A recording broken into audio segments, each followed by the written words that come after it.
Welcome to the Exploring Washington State podcast. Here's your host, Scott Cowan. All right. So our guest today is Nick O'Neill, the founder of Fortuna Found. Welcome to the show. Thank you for being here. Hello. So let's just get started with the really obvious question. What does the name mean? I'm reading that straight off your website. What does the name mean? Yeah. What does Fortuna Found mean? Well, for me, it's kind of based on the old Latin saying of fortune favors the bold. And it is an approach I have to everything in life. And with my kite flying and kind of, with everything is that luck doesn't happen. You have to say yes to opportunity. And the more you say yes, the more things happen and the more things you learn. And so in finding luck or fortune or fortuna, you can only do so by seeking out and saying yes. So thus I have found good opportunity and good luck by doing all this crazy stuff. There you go. Mm-hmm. So when we were talking before the episode and all that, you are a avid kite aficionado. You're a flyer, you're an educator, you're a proponent for it. And I was kind of coming up with this idea that a buddy of mine used to fly down at Ocean Shores, and we had fun. We didn't know what we were doing. We bought some kites, had some fun. And there's this whole culture. And you are very noticeable online when it comes to kites in Washington State. Yes. Good. Yes. Washington State and kites, you also kites nationally, you as well. So today I want to ask you just, let's talk about kites, Washington State, how you got started. I was just watching your TEDx, and as a 40-pound 5-year-old, yeah. at Gasworks Park, and now all I can think of is that wouldn't be allowed today. Your mother would have probably been hauled off for child abuse in some bad way, and I'm just totally joking. But your storytelling there was really wonderful. So you started doing this when you were you got introduced to kites when you were 5. When did you actually start flying regularly? So I see my kite life as 2 distinct chapters. There's, me as a kid where everybody flies a kite, right? All of us have flown a kite at some point in our life. And we love kites then, but it's different than how I am now. So this new chapter of my kite life started, I'd say probably 2003, 2004 or so. I was in the military, I was overseas, and I started flying a dual line kite, and something resonated with me, and it just felt awesome, and it felt fun, and it felt carefree. And when I came back to the States, I got hooked up with a kite shop in Boulder, Colorado, of all places. And they kind of introduced me to, there is this whole massive wide world of kites, and it's just big. And I got suckered into power kiting, got picked up by a kiteboarding company for snow kiting and what's called traction kiting, so off-road skateboards and buggies, and going off across the land with a big kite in the sky type of thing. And after that, I was kind of traveling around showcasing these kites, and I ended up going to a kite festival where they had this weird, funky indoor kite flying, and met a guy there, and I just completely fell in love with not only him, but also this indoor flying. And so now I'm like in a whole other realm of kites and kite flying, and I've just, really been enjoying this journey because I just said, yes, why not? Let's try this thing from the start. And so, my adult kite life is a little bit different than my child kite life, but they're similar in a way. So I think for many of us, when we think of kite flying, we might think of a single line kite where you're running, trying to get the thing up in the air with, a diamond shaped paper, sticks, things like that. We probably have all seen sport kites. You mentioned, kite buggies, you mentioned indoor kite flying, and these are all things that I'm going to guess that the listeners don't have a clue about. but I have a question before I forget. So I wrote it down. But so back in my kite life, I always thought it'd be kind of fun to do a kite buggy. I just thought that would be the traction kite thing would be really fun and maybe a motivation for me to lose weight so that the buggy would move because there's not enough wind. But my understanding was that at that time that in ocean shores, that wasn't legal. Right. So that's a recent change, actually. Okay. And we're very excited about this. I was kind of a little bit a part of helping to get that change. That was mainly pushed through by folks from the North America Power Kite Association and some very, very active and eager locals in Ocean Shores and Long Beach, Washington. The huge hangup, and this is why it was prohibited in a lot of areas, is that those are considered highways. And it's illegal to operate a wind-powered vehicle on a highway. Now, you can camp on the beach, you can have a fire on the beach, and you can sleep in the middle of the beach, and that's not illegal, but you can't have a wind-powered vehicle on the highway. So it took a little bit of rules changing and going through legislature and all this, and they were able to open it up and permit it. And so now it's not permitted on all of the beach. There are certain areas where they've restricted it so it will not affect other beachgoers, and so there might not be accidents or what have you. But yeah, they've now opened it up that you can fly kite powered vehicles, so be it kite buggies or kite land boards, which is the off-road skateboard, or even kite skates, which I don't recommend in the sands because that just kind of sucks. So is that like a roller, like you'd be wearing rollerblades? Yeah, off-road rollerblades. They're called Coyotes, and or one of the brands is Coyote, and they're a lot of fun. But yeah, it's not something for the beach. But yeah, so now you can in some places in Ocean Shores and Long Beach operate wind-powered vehicles. I never understood why that was not allowed. It was just kind of. And it makes sense when you're saying it's a highway, but then when you say, well, you can camp and have a fire there, and that doesn't make sense that you can't do both. Yeah, last time I checked, I couldn't drive over Highway 2 and just kind of stop in the middle and have a picnic. Well, well, traffic's sometimes bad enough you can. Somewhere in my preparation for this, I believe I saw something about a land speed, and basically land speed records. Yeah. That's not happening in Washington, but I'm just, it's my show. I can ask the questions. So did you share that somewhere? Is that where I found it? Yeah. Okay. So the new land speed record, I've not been a part of. A land speed record that was set a little bit ago. I know the guy who set it. I was actually at the event that he set the record at like a day or two before our event. And that was down in Nevada on a dry lake bed that's south of Primm, Nevada. It's called Ivanpah. And so much like, the Bonneville Salt Flats and those kind of areas where people kind of know what that looks like, this looks a lot the same. So it's a very smooth, almost frictionless surface. And there was something like 60, 70 mile an hour winds that day. And he got into a buggy and takes off. And it was crazy. I think he topped out at 86 miles an hour that day in the kite buggy. The first run, and I have video of it somewhere, the first run he's out and he sheared off one of the wheel bolts. And so his wheel starts bouncing off, and it's a 3-wheeled buggy. So there's a wheel in front and 2 wheels in the back, and one of the back wheels sheared off and went bouncing off. And it just so happens that the guy that was riding, his name's Brian Holgate.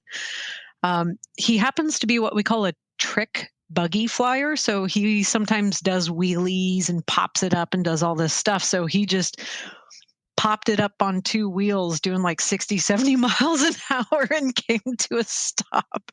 He was safe. And then they fixed it and they went out again and did it. And Yeah. Every time I go back and watch that video, it's incredible. And of course, we had a lot of beers to celebrate in the days after with that. Um, Go ahead. Sorry, I get very eager No, about no. kites. Are there, ocean shores or Long Beach? Are there? I know we don't have the sands like that, but how fast can people go? Typically, obviously, if we don't have 60 or 70-mile-an-hour winds, Right. but what is a good speed if I'm at Long Beach, let's say? Okay. Say you're at. Let's say we have perfect conditions, right? So you're at Long Beach, and you're in the buggy approved area or the wind power area. And for some reason, it is perfectly packed sand. It's a low tide. So you have just this nice, super hard packed sand, right? So you're not going to sink into it. Mm-hmm. And it's not super dry. It's not super wet. It's just Goldilocks sand. So it's perfect. And you got 25-mile-an-hour wind. And say someone my size, so I'm 5'6", about 150, 160. Depending on the wind direction, it wouldn't be unheard of to maybe do 15 to 20 if everything was perfect. Okay.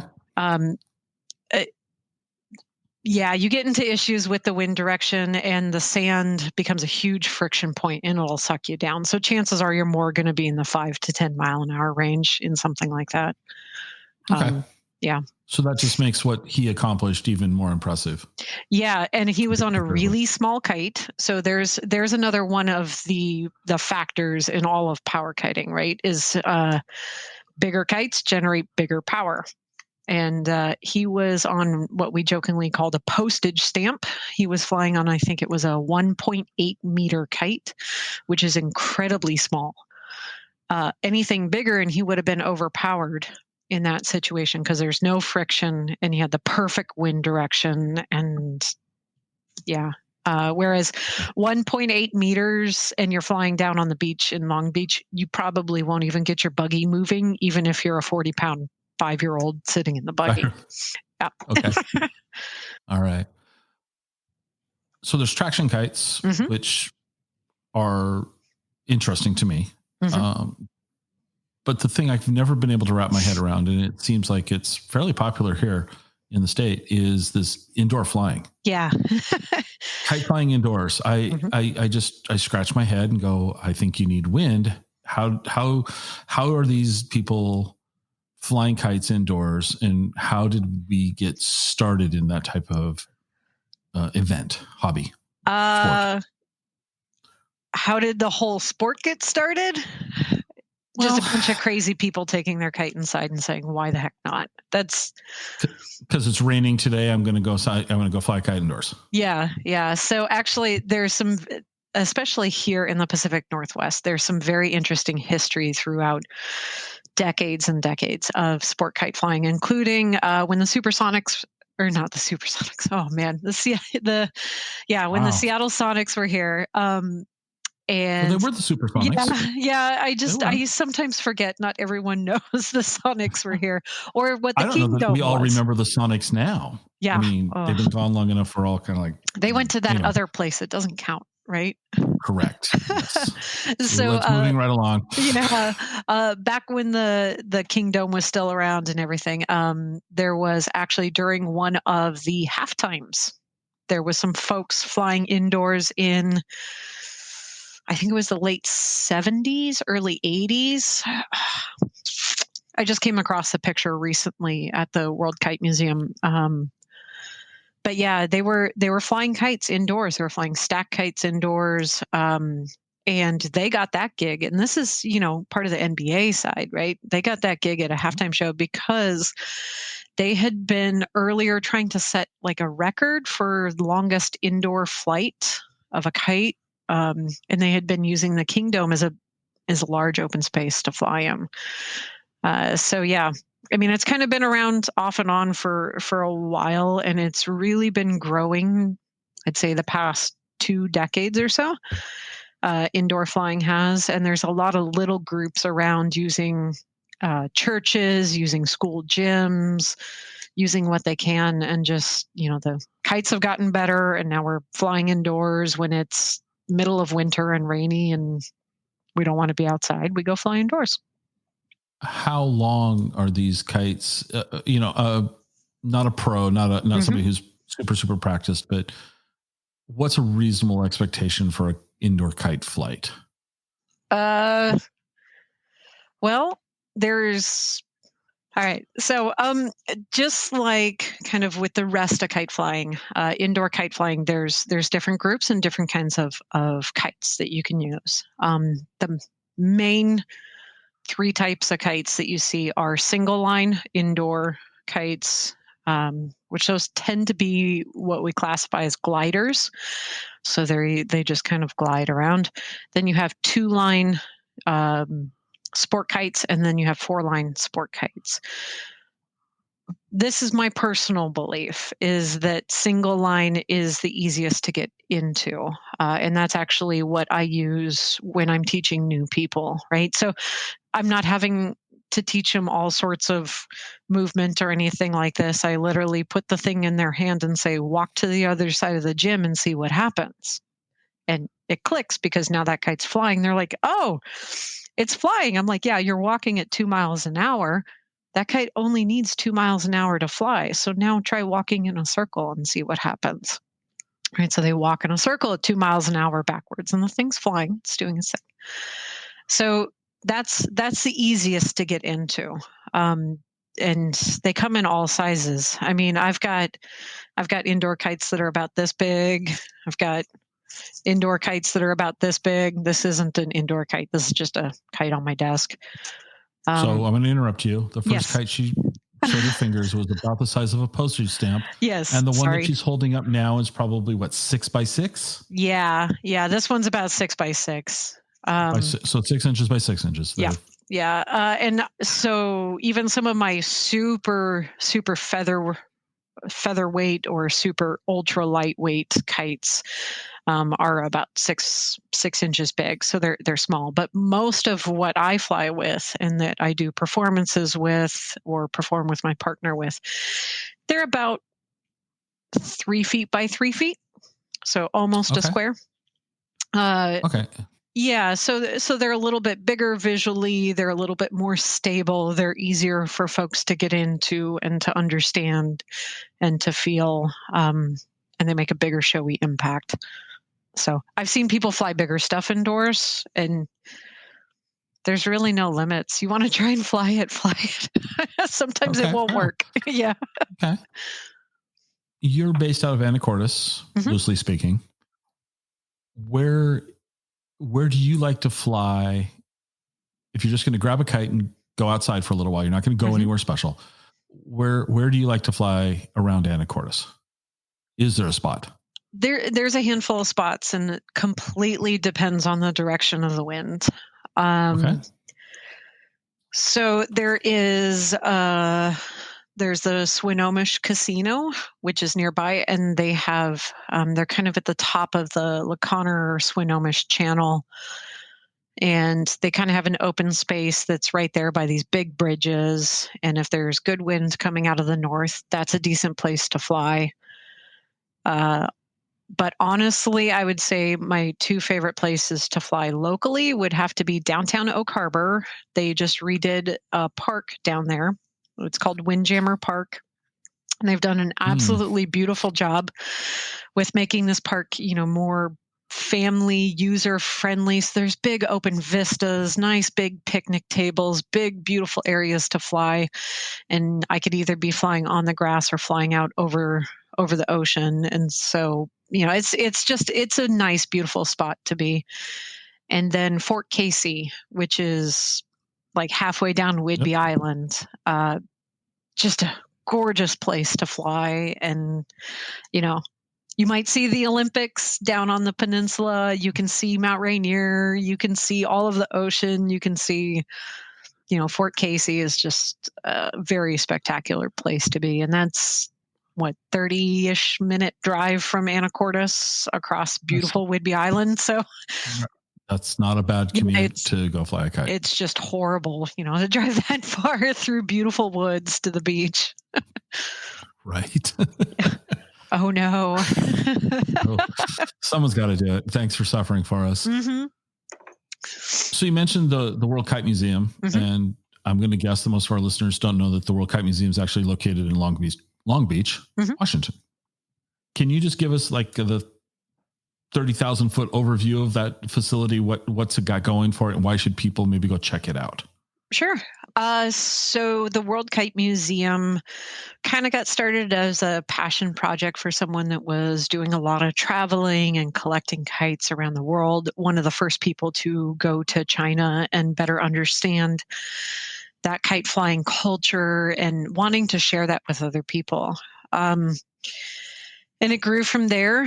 The collection grew from there, and now it's a full nonprofit. It's a museum, and it's sitting in its own facility. They're pretty much in downtown Long Beach. They put on the Washington State International Kite Festival, which happens the third weekend of every August, and that brings in anywhere from 40 to almost 100,000 people every year just for the Kite Festival. Wow. Yeah. It's an amazing festival. And even if you're not a kite flyer, I tell people they should go attend it because it's beautiful and it's just breathtaking. But of course, the museum being a museum, its main focus is on the preservation and sharing kind of the cultural history and the societal history and just the general history of kites. So they have bits and pieces from around the world. They try to kind of share a little bit about all aspects of kite flying. So you have sport kite flying, you have kiteboarding. They have some traction kiting in there. They have some original pieces from kites being used in the military and scientific stuff. Yeah, they kind of just have a little bit of everything, and it just opens up your eyes to, hey, look, kites are here too, and kites are there. And you didn't know that you appreciated kites because they're pretty much a part of everyone's life, whether or not you actively seek to fly or not. Yeah, see, I wouldn't. It's not. I'm not disagreeing with you. I just wouldn't have thought of it in those terms. Yeah. One of the examples I like to use is a lot of people remember or they have seen a rather classic photo of San Francisco after the fire where it pretty much burned down the whole city. And people are like, oh, yeah, I think I've seen that photo. That's one of the very, very first recorded, we call them CAP photos. So it's a kite aerial photography. So that photo was actually taken by Kite. The camera was lifted into the sky by a kite, and essentially it rotated and shot the whole scene of San Francisco after it burned. So, and now we can just clip a GoPro to the kite. And yeah, it's a lot easier now than lifting 40 pounds of camera equipment. Do you ever, just total random aside, do you ever put like a GoPro or some small digital camera? Yep. You do? Oh, yeah. Yeah, I actually, what was it? Just on Sunday, I had a discussion with some fellow content creators in kites, very specifically kites. And we were talking about, new ways of filming. Like, okay, we've seen this attached to a kite. We've seen that. I'm like, how can we make it more interesting? And we got into a hour-long discussion on how to tweak that, right? So it's something that it can be done. You do have to look at, even though camera technology has gotten a lot better, things have gotten a lot more compact, that's still weight that you're adding to a kite. And so you're affecting something that its purpose is to overcome, gravity and fly. It needs the pressure. So if you're adding more weight and more pull onto it, you need more pressure to lift it, type of thing. So wouldn't you be able to, like, if you're using one of those large traction kites, the big, wouldn't they have enough lift? Wouldn't it be easier for one of those than say from a stunt kite to over Yeah, take up that yeah. extra weight. The bigger the sail, the bigger the weight the kite already has, the less likely it's going to be influenced by adding a handful of grams. Right. Very specifically in that conversation that I had with my friends and stuff, where we found it was affecting, especially in kiteboarding kites, is that it may add pressure to a given line that may tell the kite where to go, or it may be the safety on the kite, right? And you don't want extra pressure just on one drive line, because now the kite's going to Gotcha. it Right. wants to constantly turn to the left, because now that line has a 1 pound weight hanging off of it. So you have to equalize it, and you have to take that stuff into account. Yeah, it's just as soon as you think it's really easy, it's like, oh wow, actually that's kind of complicated. Made it harder. Yeah, Yeah. until we make little cameras like the size of a quarter that are super thin, and you can put two of them up there and offset the lines. But we're probably a year or two away from that technology being portable. So the funny thing is that we keep going back. Our solution right now is that we keep going back to technology that was invented with the first cap rigs, the first kite aerial photography rigs, and they're called. I always mess this up. I think it's called a picavet, and it's essentially I can't remember what it's named after, but it's a self-balancing platform that's suspended on lines, and those lines then go to the various points. And naturally, gravity is going to balance the platform, and the lines just kind of go through these little rings, and it balances itself out. And so then you have equal pressure on everything instead of single pressure. You just give it more places to pull on.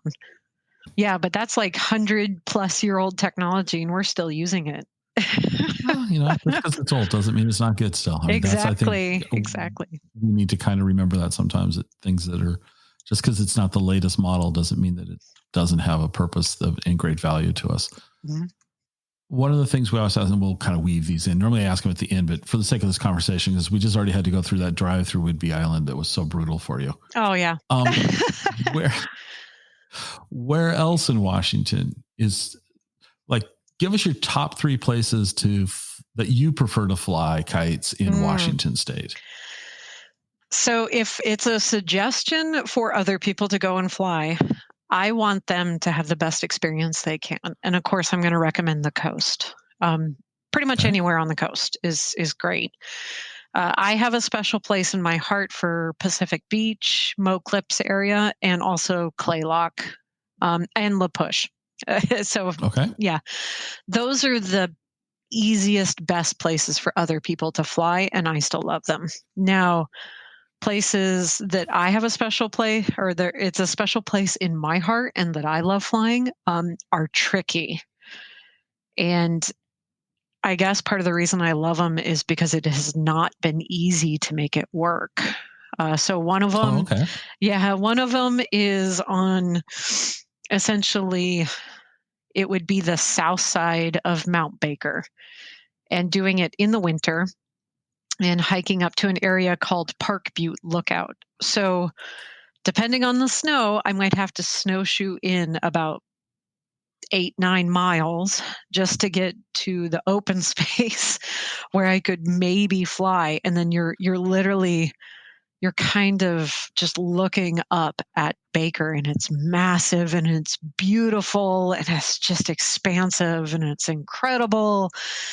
And the wind is crap, and it's never coming from where you want it to, and you can never fully predict it, and it's so difficult, and it's so rewarding and so amazing. It's the whole journey of that. So how many times have you made that trek and been successful with flying? Have you? Well, thankfully, I haven't defined what success is for that far yet. Okay. I've done it quite a few times, and I've flown a handful of times. There's more often than not, I don't even get to the destination and have to turn around, type of thing, or I don't even get the kite out and I've had to turn around type of thing. Okay. So yeah, that one's a special place for me because I'm gonna make it happen, right? Like it's gonna Okay. happen. Okay. Okay. Yeah. Let's see. Um, Another place that would be special for me, actually.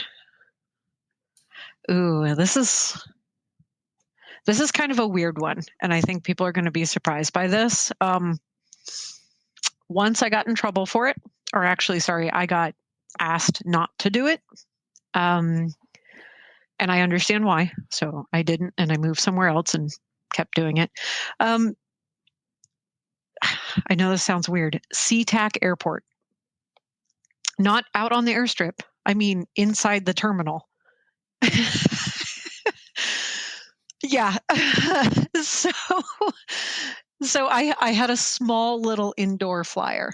And so Okay. we're talking something that's like maybe 8 inches across.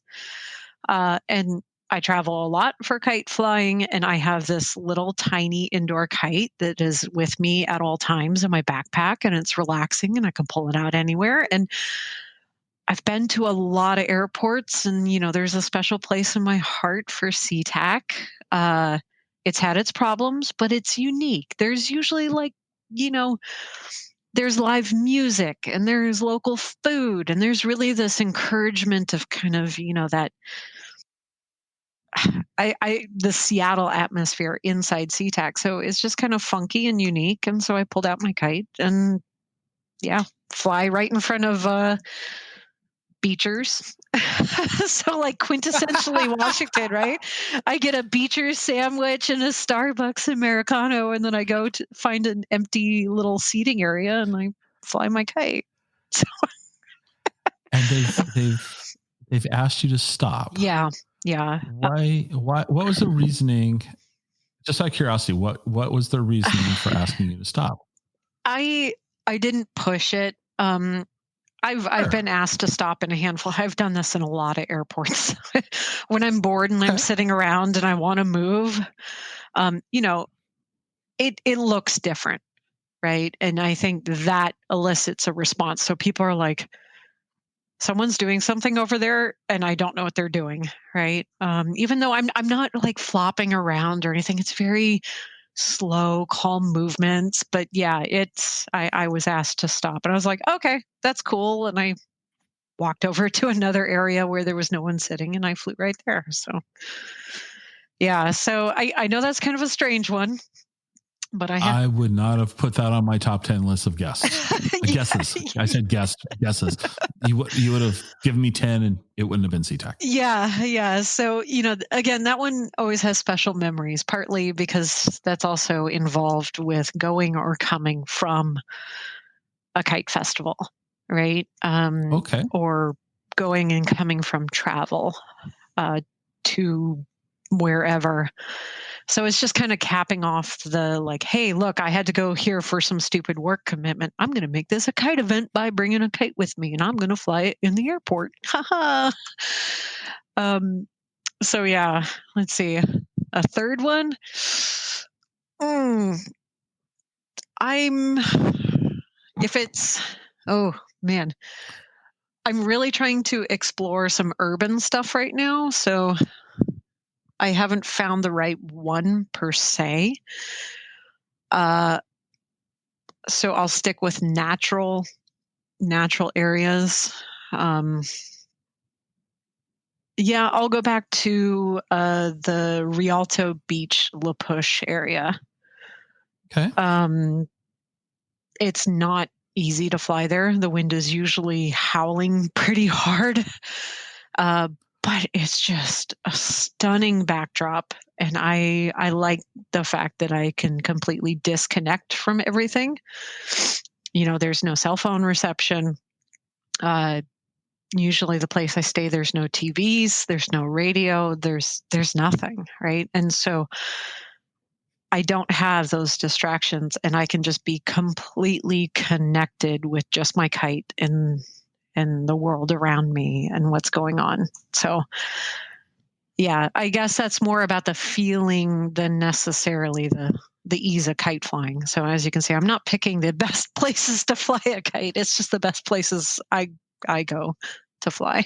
Well, but what you're bringing up though that I think is very interesting is the secondary benefits of flying a Mhm. kite. Being present in the moment, maybe being disconnected from our phone, not looking at a screen, being outside in nature. Indoor, you're flying, it's a moderate 2 mile an hour walk. You're not really Mhm. exerting yourself. If you Right. were doing traction kiting, it's far more physical, but you're out connecting with nature, enjoying the environment that you're in. Yeah. Both your Mount Baker and your Rialto Beach, you've already said they're not the easiest places to fly. So you're not just Yeah. rushing out to a place that's got perfect wind all the time, which there is no place, but you're going because there's a secondary benefit, and your kite it just enhances the connection to that. And that's kind of cool because when I think of kite flying, I just think of the coast because the wind is there and it's an Mhm. open beach and people are doing it. So I don't think of those I would not have thought of SeaTac Airport. Yeah. I don't I know if would I not. should encourage everyone to do that because then I might I might never get We'll to put do a it again. disclaimer at the Yeah. bottom that the locations are the opinions, and not whatever. Yeah. So on your website, you're starting a project, or you kind of said you have this project, Mhm. and I know before we started recording, you said kind of gotten pause this year, but I'd like to circle to it because it definitely relates to something that we're trying to do here as well. So I'd like to talk about that, and that is you want to visit all the Washington State parks, Yeah. which is something that you want to do, and you want to rate them for kite flying, Yes. Yeah. which I just think is really cool. Um, there's 140 some parks in Washington State, and since you can fly indoors, I guess we can fly anywhere. Yeah. And you want to do this whole account of all the state parks, and then rank them. Well, not rank. Maybe you will. Maybe you'll do your top 10 list. Who knows? Yeah, But yeah, it's kind of ranking, and this is, of course, fully understanding there are some places it is actually illegal to fly for various reasons, be it mhm, wildlife or historic structure. So it's right, more just kind of using it as an approach to see all the state sure. parks. No, which I think is wonderful, and I Mhm. think that's kind of cool. And I'm sitting here and I'm looking at your Washington State Park kite rating guide of you're starting with single line, and then go to sports, and then inflatable and glider and kiteboarding. Mhm. Let me just put you on the spot. What would in your mind a state park that would be kiteboarding? Where would be one that would be that you think would get that designation? Ooh, a state park? Um, Yeah. so that one I'm not sure just yet. Okay. Like I've been kind of trying to look for that, right? I know for national park side, like Hurricane Ridge, which is Mhm. Olympic National Park, it's still here in Washington State. That would be Oh, a yeah. kiteboarding one, right? I mean, you can drive up to it, but you cannot experience it without like going out and doing it and being a part of it. State park side, though, I might Well, actually put Cape Disappointment almost into that realm. So you can enjoy driving around Cape Disappointment, and I don't want to turn people off from doing that. But to me, some of the most impressive parts of Cape Disappointment, which is right there at Long Beach, is hiking around. And they've made the trails nice, but it's not super easy hike. There's some ups and downs, right? There's also an incredible little spot to go surfing, and surfing there it's a once in a lifetime experience. It's not, the greatest waves of Hawaii, but it's unique and it's different, and that's how you can really enjoy that part of the park, right? And understand okay. it. Yeah, so it'd be stuff like that, right? Something that like really makes it that you have to try something that is maybe pushing your boundaries to really experience the depth and breadth of the park. Okay. Where would Fort Casey fall in your chart? Ooh. Uh I think I would say Fort Casey kind of falls in did I call it the inflatables? Inflatables, you're in the middle, big wide open Yeah. spaces. Yeah. Mhm. So, because most of that park is just big, wide open spaces. It used to be a military establishment. And so there's old bunkers you can kind of walk through, but it's the draw of it, and the big thing about it is that you are standing out in this beautiful open grassy knoll, and there's a ton of stuff to see. There's some great trails there, and they connect with other trails. But yeah, the main like draw of that is the big open space. So how are you going to share your findings? Are you going to put this on Fortuna Found? What are you going to do? Yeah, so the plan is, again, things got a little bit on hold, because of the year, and we couldn't really encourage a lot of people to go out to state parks, and we couldn't do a lot of travel. So while there's the 140 or so state parks, there's an additional about 100 or so state managed lands that are Okay. within the state parks system. So these aren't they're they're kind of in this weird like realm, right? And I also wanted to highlight those as well because I think a lot of those get overlooked. Um, but of course, couldn't do a lot of travel, so 2020 kind of put a stop on that. But the plan is to continue forward with that and putting it out on my website, doing a whole special Instagram and YouTube channel dedicated just to highlighting state parks, of where I'm coming at it from a kite flyer's perspective and kind of talking about kites. It's really just like, I want to share the love of state parks. I grew up essentially in a state park, and I'm lucky enough that right now we bought a house that is backed up to a state park.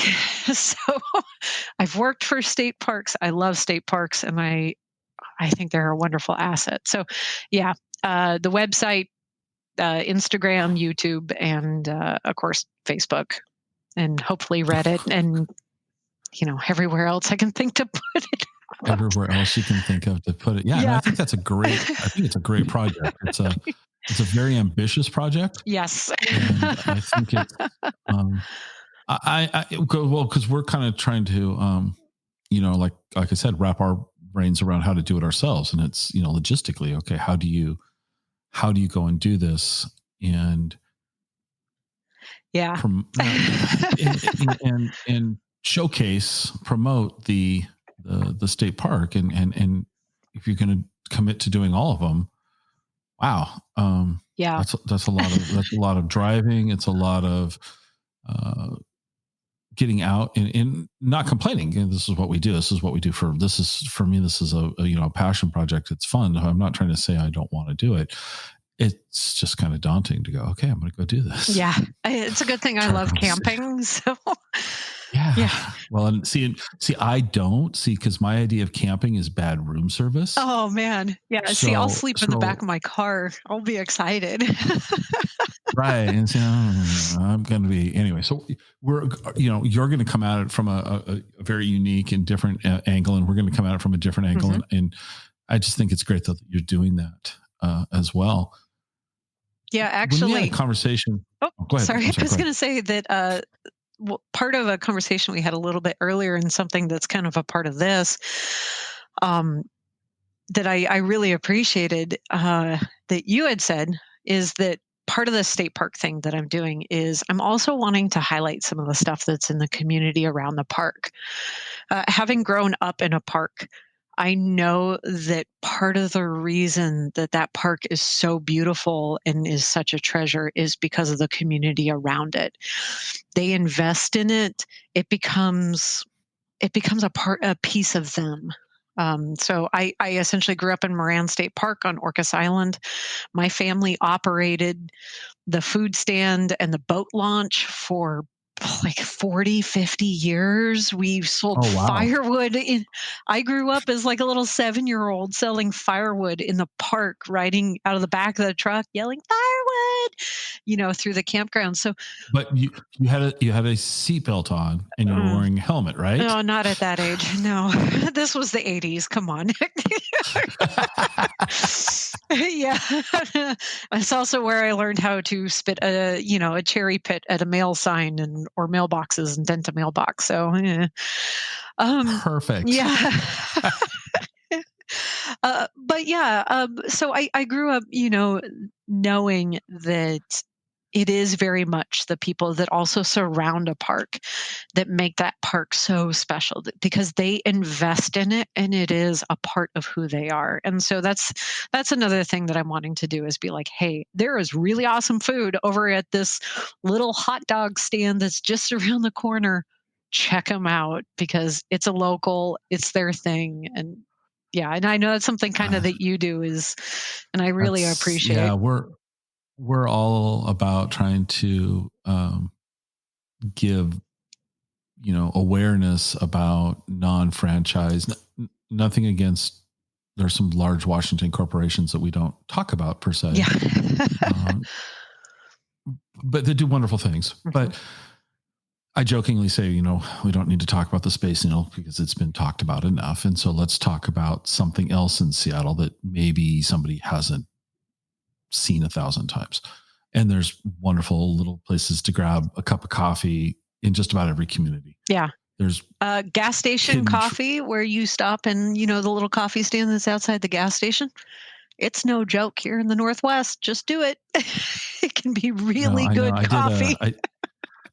I did a series, 100 cups of coffee in 100 days, as a way of kind of memorializing my dad. My dad and I would spend a lot of time just drinking coffee. My dad loved to drink coffee, and he loved bad coffee, diner coffee. And yes, I'll drink it, but and I prefer better coffee. Mm-hmm. And so I made it my mission to go out for 100 days and do 100 cups of coffee in 100 days. And I failed, and it's on pause right now as my stomach recovers. I hate the stomach. No, in all seriousness, I just kind of got to the point where it's like I needed to take a break from it. But there are some absolutely amazing coffee shops in the weirdest places. Yeah. And I drink black coffee. I will drink, an espresso beverage. I have no problem with that, but I like black coffee. And I haven't talked about this one. I'm just going to hijack this thread. Here's this weird little thing. So a buddy of mine who doesn't drink coffee at all, I convinced him to go have a cup of coffee with me in Lakewood down out of Tacoma. And it was in this strip mall that was a Korean strip mall. So all the signs were in Korean and all of that. And this place was, I'd heard good things, but I didn't know what to expect. So we go in, and it's a strip mall in Lakewood. Mm-hmm. And when you walk inside, it's all yellow and white, very peaceful. There's electric fireplace over against the back wall. And there's two guys in their 20s working there. And they recognized me because they had been reading that I had done this. And so they were really thrilled that we were there. And I haven't published this one. So this is kind of, just sharing the story because it was mind blowing. So they bring the coffee over. I'm having my coffee. It's a great cup of coffee. It's a roaster out of Seattle, great ambiance. And my friend and I are sitting there and we're listening to the music, I'll call it the muzak. Mm-hmm. And we're like, he goes, is that what I think it is? Like, that's the Offspring being played on piano. And this is so quintessentially Pacific Northwest. And then the next thing is Linkin Park. And I'm like, it's lounge piano music, but Linkin Park and the Offspring and Soundgarden. I just want to go back there. Yeah. And I just love, so the whole point though is like you're saying, go to these state parks. Mm-hmm. They're, so, I don't want to say they're off the beaten path, but they're not in downtown Seattle, downtown Bellevue necessarily. And you don't know where you're going. You don't know what's good.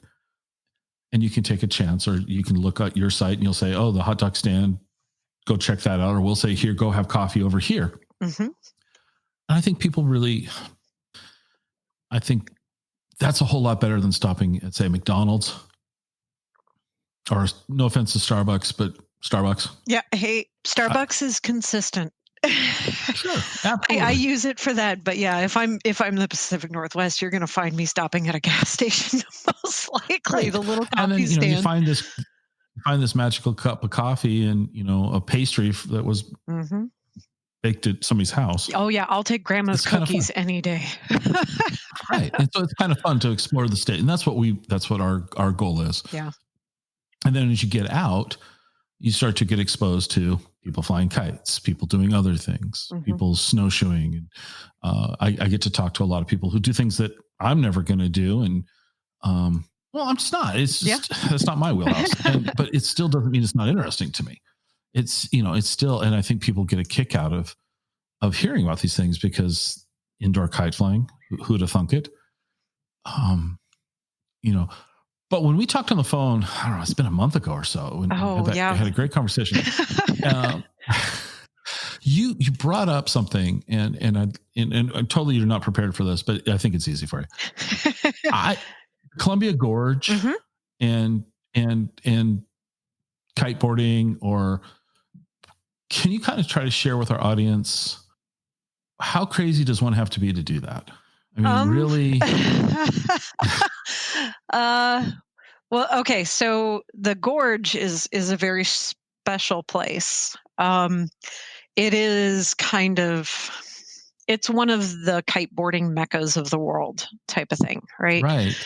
So that is there is a lot of kiteboarders there, and most of them are out of Hood River, Oregon. But of course, the Columbia River runs through both. It goes right between the state. So some of them are from the Washington side. But yeah, uh, first and foremost, the gorge isn't the easiest place to fly or to learn. Part of that is because of the boat traffic. It's still a major shipping channel. Part of that is because of conditions. So it's like a continuous suck fest of trying to figure out, am I stepping on someone's toes? Am I getting in the way of a big freighter who is not going to move for you and your piddly little kiteboard, right? Am I getting hung up on a bridge? I mean, there are countless things, right? But there are areas, and there are some incredible schools down there that will take you on and teach you and give you what you need to learn. Kiteboarding isn't really a crazy thing. It can be. You can really, really push the boundaries. You can really push the limits, but it's more. It's more just saying yes to the activity and getting out there and doing it. It just like skiing, right? You could just be a groomer. You can just go and enjoy skiing corduroy and perfect bluebird conditions, and everything's awesome. And I say this as someone that grew up in Washington State and moved to Colorado for the powder, and I became a horrible powder snob, and I only went out on perfect days type of thing, right? So you can be that kind of skier, or you could be the crazy big mountain free skier, right? That does the crazy stuff. And it's just like that with kiteboarding, right? So you can just go out and have fun and be out for a ride and enjoy it. Something that we have noticed is it tends to be something for middle-aged folks to get into. And a lot of market research says that's because now you have the money. Kiteboarding is not cheap. So what does a kite cost for a kite? If you're talking brand new, to get a kite and a board and a harness. And so first of all, chances are you need more than one kite. If you only have one kite, that means you're really restricted on the conditions you fly in. So you're probably going to buy like two or three. But just for that basic setup, kiteboarding, kite, brand new, plus the board and harness, easily $2,000, easily, if not more. You could be pushing $5,000. And you definitely want to pay for lessons. I highly, highly suggest people pay for lessons, at least the first 2 lessons. It is worth what you're going to pay, and it's going to save you so much anguish, and it could save your life. So, taking lessons, you're looking at a few $100s up front there. So yeah, kiteboarding is not cheap to get into. It's cheaper to get into other kites, but it is a lot of fun, just like any sport. Do you use the same kites for kiteboarding as you would up on the mountains? Yes and no.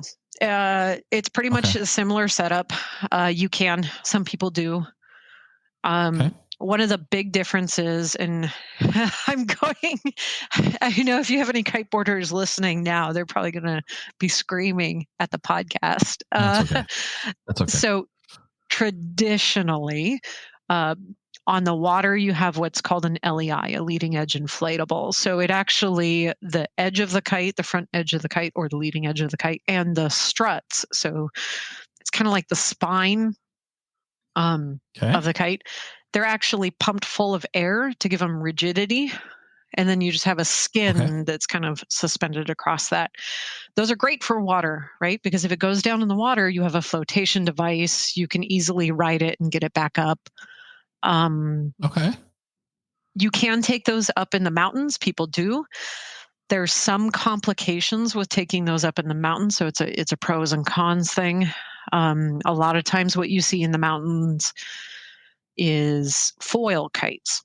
So there's no leading edge that's been pre-inflated or anything like that. It almost looks like a parachute. We call them foils.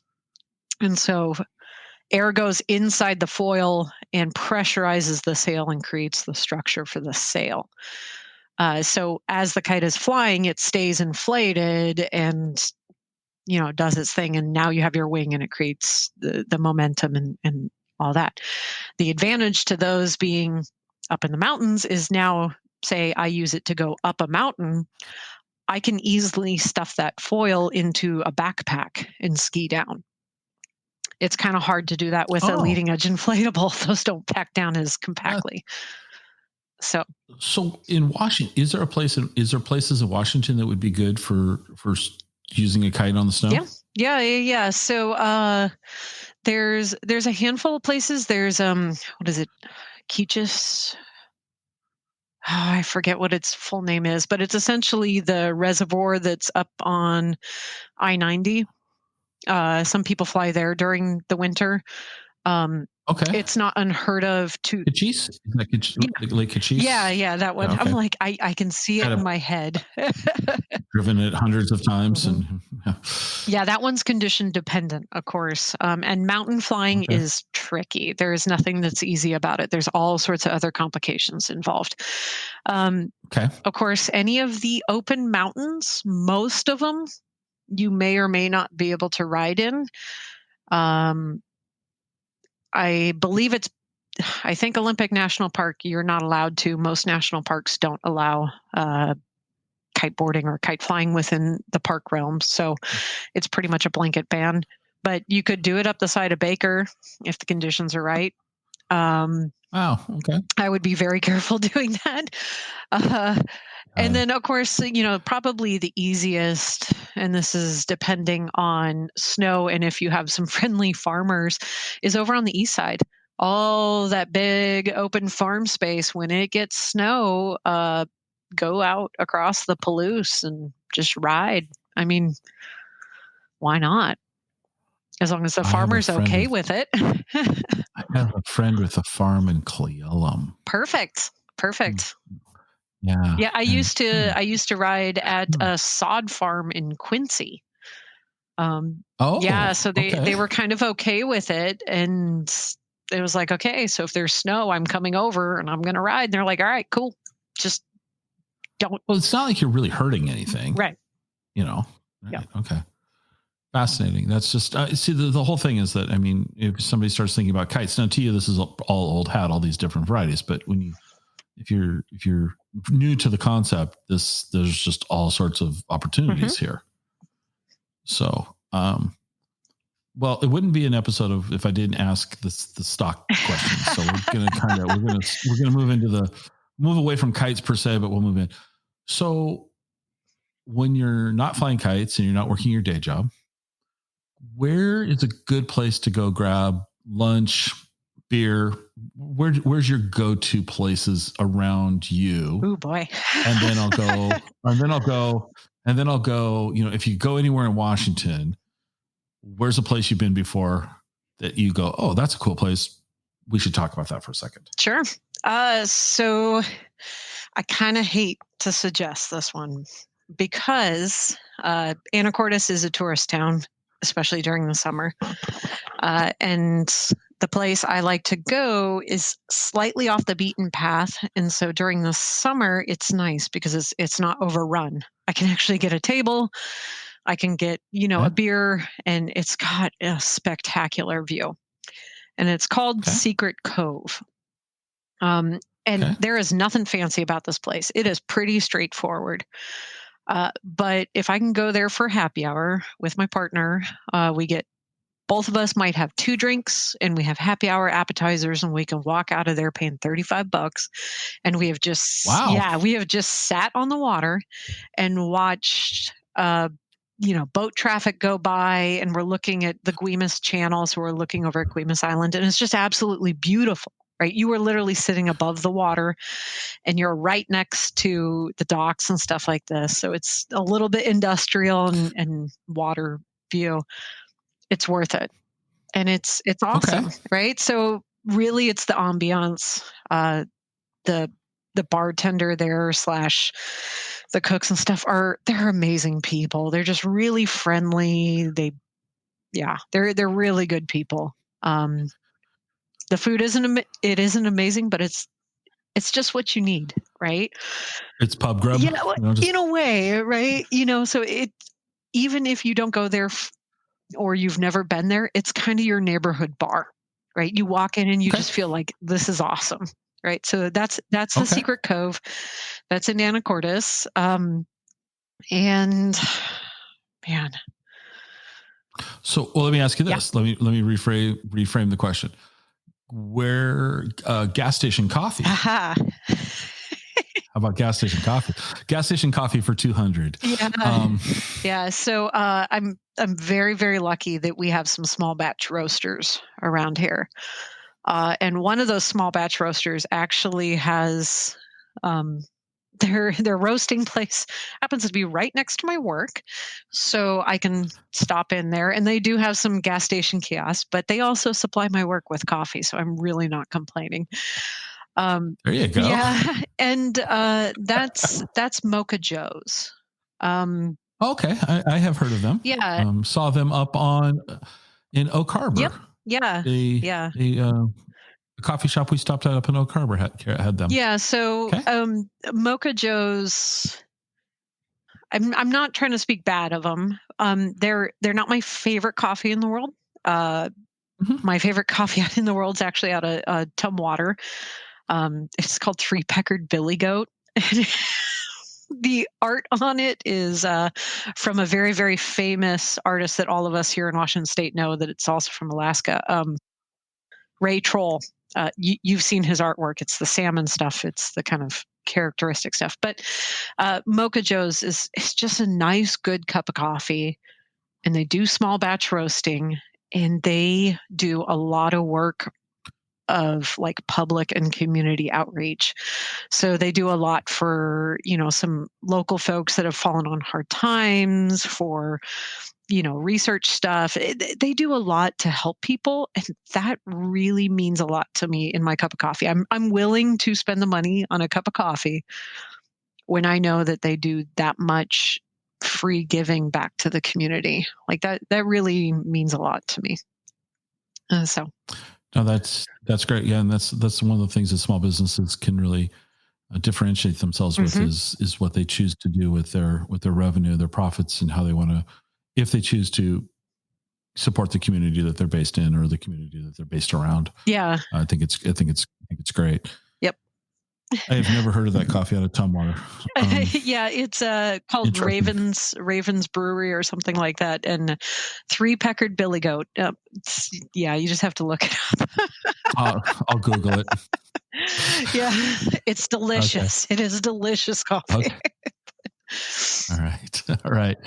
And when you travel the state, anywhere else in the state, anything else come up? Where's your favorite place to go camping in the state? Are you going to go back out to La Push area? It completely depends on the season, the conditions. I mean, so you're going to go camping this weekend, Halloween weekend. Yeah. We're recording this right before Halloween. Yeah, actually, I am. It's the last. Okay, so, all right. Where does one go camping on Halloween? Okay, well, so tomorrow I'm headed up, and I'll actually be staying at a place called Lake Wenatchee, just outside of Leavenworth. And I'll be staying kind of north of Lake Wenatchee in some forest lands and dispersed camping up there.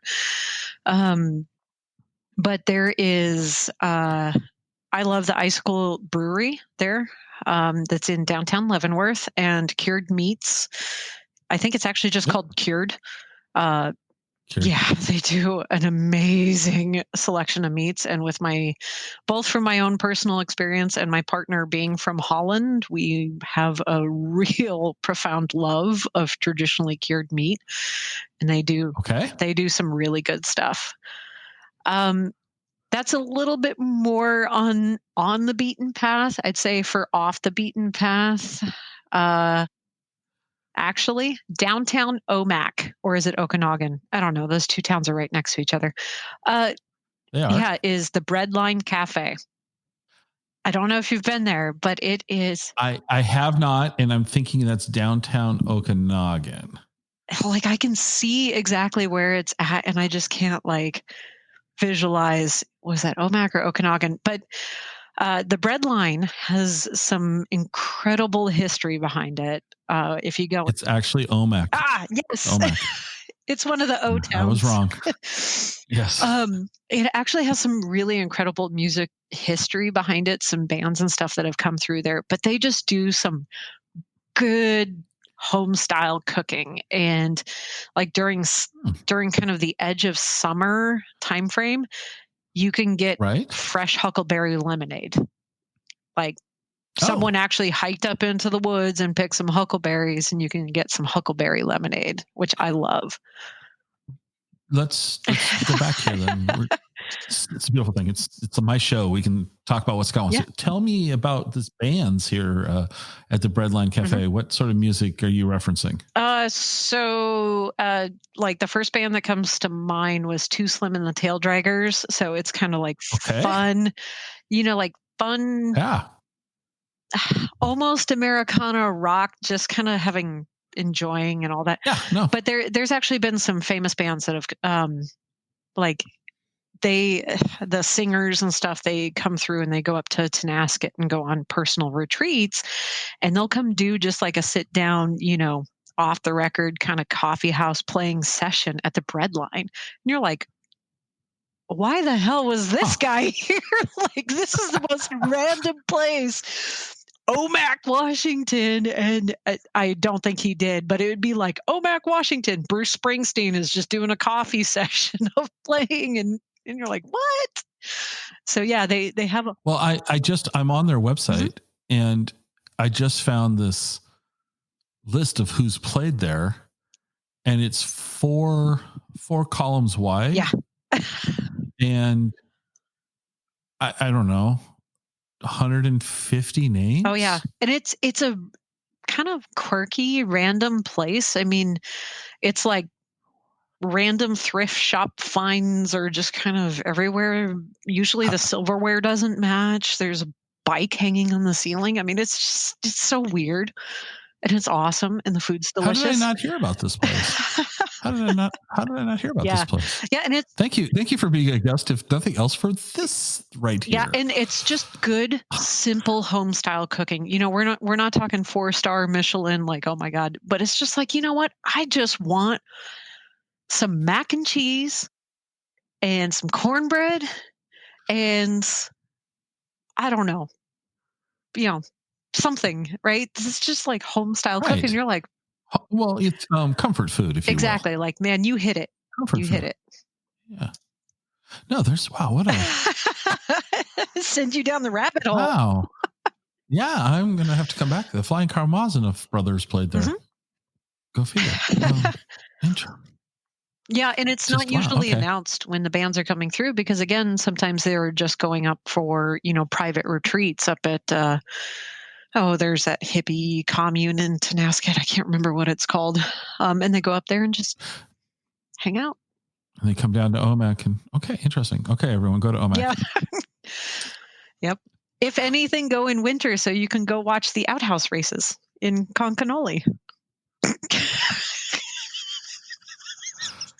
No joke. They race outhouses.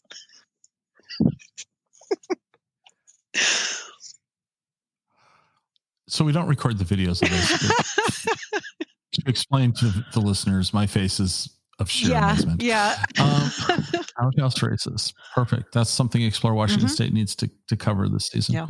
Okay. That's things you didn't know, huh? Things you didn't know. Yeah. That's awesome though. So because based on our earlier phone conversation a while ago, your partner is a kite designer, yes. Correct? Yeah. It's kind of something he does. And you guys sell kites, correct? You have a company that sells. Are they just his designs? No. Or is it? No. So they're mostly other folks' designs. His designs have been licensed out to a handful of other companies, and he's working on a few new ones. Okay. That company is Level 1 Kites USA. So Level 1 Kites is actually out of Germany. And my partner is from Holland. And when he was a young tyke coming up through the kite world, his very, very first sponsor was Level 1. And the first kite he designed, he actually designed for Level 1, and it came out. This was 1998, 99, that time frame, right? Okay. And they've been friends ever since. He's designed a ton more kites ever since then. And then, just an opportunity arose, and there's kind of a demand for some higher end sport kites, especially at the level that like my partner Paul and myself fly, more him than myself. Well, isn't he kind of he's awesome. He still wins me over with his kite flying. Yeah, he's kind of won a few awards here or there through the years, right? Yeah. So he's nationally and internationally ranked. He's done a lot of competitions. He's also done a lot of professional events. He's flown for a lot of big shows and stuff like this in front of thousands and thousands of people. He's also traveled the world flying kites, and yeah, he's a designer, a flyer, and then he happens to be a composites engineer on the side. And like the grand circles, right? That kites do for us is actually he designed the landing gear for the mini helicopter drone that's on the Mars rover right now that's headed to Mars. So there's a little bit of kite technology that has found its way onto the Mars rover. See, kites are everywhere. You just didn't know it. I'm a little distracted because I'm on the Level 1 Kites USA site right now. And I'm watching a video of the Badass UL. Yes. Which you're going to explain to me what UL is. Ultralight. Ultralight. And I'm watching, I believe it's Paul. Could be. Fly it. Is that correct? It could be. I think most of what we have on there is him flying. We have a handful of other folks that I've filmed. And it's a picture perfect day. It's like you couldn't have picked better weather. This is stunning. I'll link to it. This is amazing, and I'm going to stop because otherwise I'm going to get really distracted.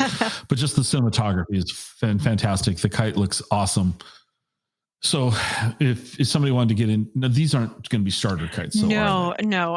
Well, I mean, for a very, very discerning starter, like this is the next step, right? So if you really want to elevate your flying, this kite can do it, or the kites that we have can do it. If you're just getting started and you don't know if this is something you want to do, absolutely, I recommend folks like Prism Kite Technologies, which is actually out of Seattle, Washington. So another, Washington native. They're awesome. But yeah, these are kind of like the next step up. This isn't your first car. This is like, all right, I kind of know what I want in a car, and I want it to kind of be, I want it to do stuff. I've gotten into my first accident. I'm paying attention now, and I'm paying my own insurance. Yeah. Where it's like, okay, I'm ready to invest in something that's going to feed back to me and really take stuff to a new level. So yeah, right. They're beautiful looking kites. Oh, thank you. I'll pass it on. Well, that's one of the things that attracts. It's one of the things that does attract me to kite flying is that there's some really cool looking stuff. Yeah. I didn't think it would fly. And then the technology is it's not just newspaper and little twigs anymore. This is high end. I mean, is this carbon fiber? So in most of those kites, yeah, it's carbon fiber, and it's a high grade ripstop nylon. So it's not the stuff you buy at Joann Fabrics. This is the stuff used for the high end sailboats that are in the World Cup type of thing. Right. Yeah. So these are and then they're not. I mean, there's a photo here on the website of the stitching detail. Mm-hmm. Yep. And these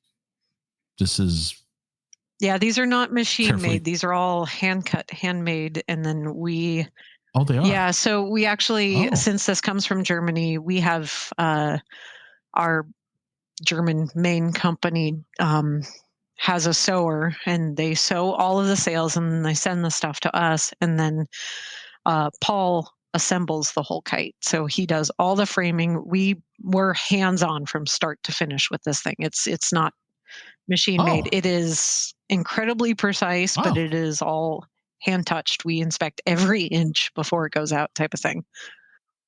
Yeah. Wow. Yeah. So that's why it's kind of like a step above your entry level kite, right? Because we dedicate a lot of time, and we do follow up with folks.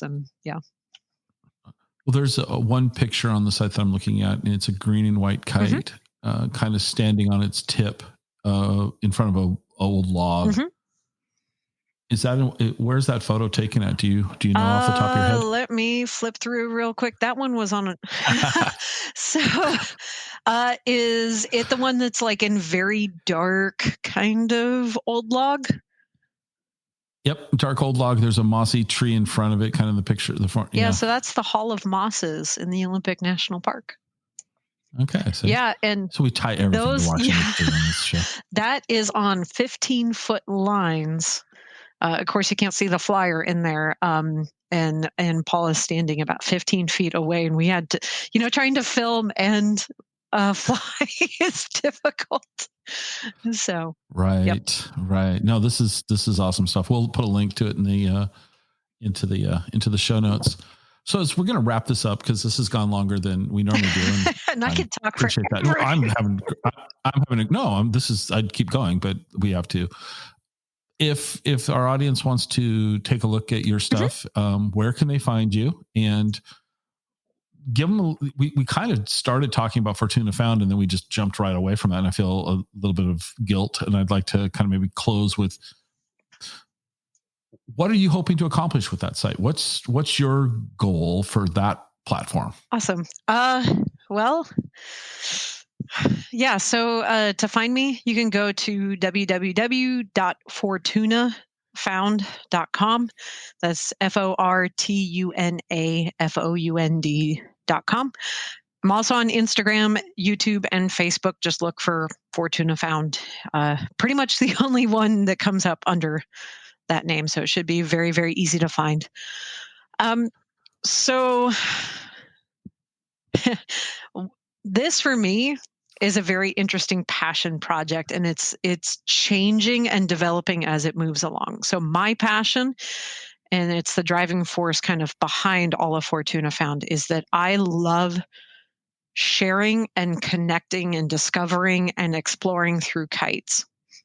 And one of the ways that all really comes together for me is by creating the tools and the platform for other people to do that. So when people ask me, what do I see in the future for this site? I can't tell you. because I'm letting people dictate that. I'm letting everyone else kind of dictate that. And then I'm just kind of facilitating the connections and the growth.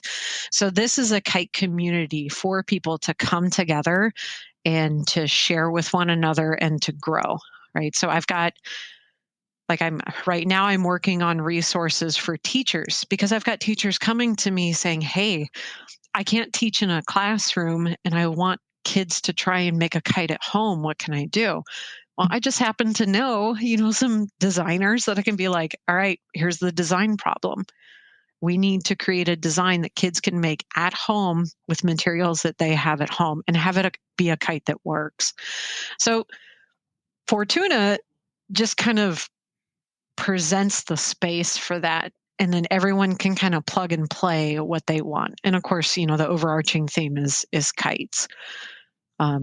So yeah, I'm watching, like, as this thing is growing and taking all these different avenues, and yeah, that's really my main focus, is just spreading love and joy of kite flying and making connections with people. Well, that's awesome. I think it's awesome. It's a great looking site. You've got really cool stuff. Thank you. It's changing constantly. Like, I have to constantly put up little, like, updates to say, hey, sorry, I'm updating the website. So give it a day and it's going to look completely different because I'm adding new information. Yep. Well, and that's half the fun of why we do these things is that you can. And what I'm trying to explain to myself, and I'm saying this publicly, so I should say it to myself, is like, it's okay to make a mistake. Yes.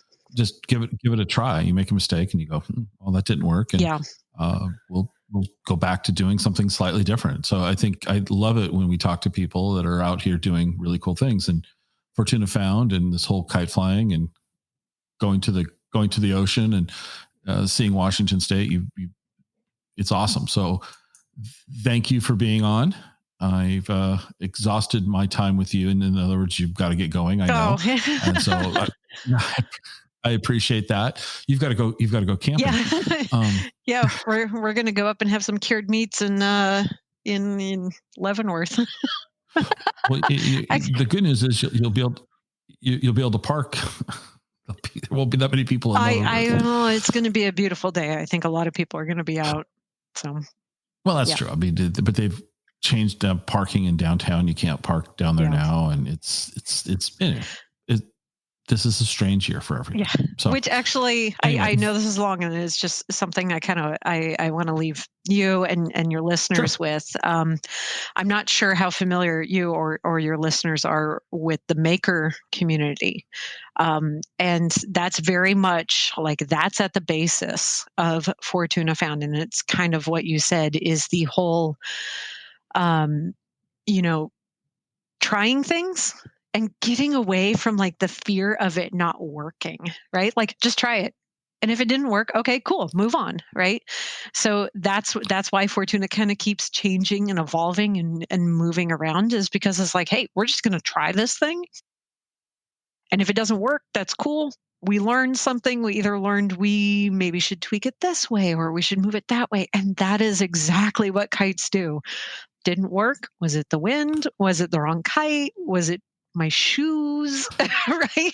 Operator error. Exactly. Instead of just giving up, it's like, oh, okay, so what do I have to change to make this work? Let's try it again. Right. So yeah, that's kind of like my lasting thought I want everyone to leave with, is just get out of the mentality of being afraid to try. Just do it. And so what if you fail? That's actually kind of cool that you learned something, and just move on.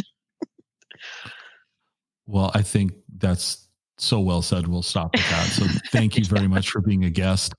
It's been very enjoyable, and I am excited to see what's next for Fortuna Found and other projects for you. Awesome. Well, thank you for having me.